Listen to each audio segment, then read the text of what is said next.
Hello guys, so mag-i-explain ako kasi guys, huwag kayong magulat.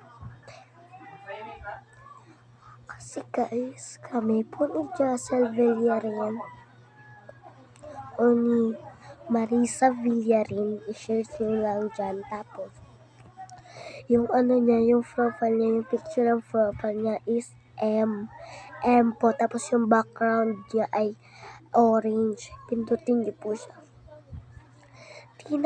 Di na po kami best friend kasi sobrang maldita niya po. Sa totoo lang, nagpapakabait lang siya, pero pag naglalaro po kami, hindi niya po ako sinasali. At inaaway niya po ako kapag sa vlog kami. Hindi ko na lang po pinost.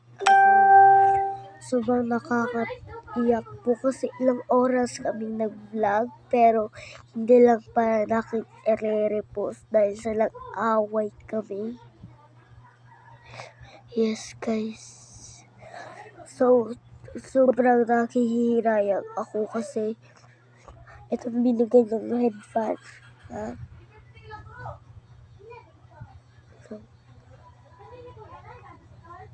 kung sample, sa kanya to, sample, itatapon ko talaga yan. Kasi, ayoko na siyang maisip. Kahit umaraw. Nanghihinayang ako. Kasi sobrang maldita niya po, sa totoo lang. Yeah. Hindi na po kami BFF. Sa nagsasabi po, matug na nga ba? i-post ko to. Kasi sobrang maldita niya talaga. Like, maldita niya talaga. Like, di ba siya naghihinayang sa kanyang pagkamaldita? Ano ba pakaya? Kung magaganyan siya, huwag niyo namang isali ako. May kapatid din naman ako May inaalagaan na naman din ako. Ewan ko talaga. Ayun ako sa inyo. Talagang nanghihinayang ako.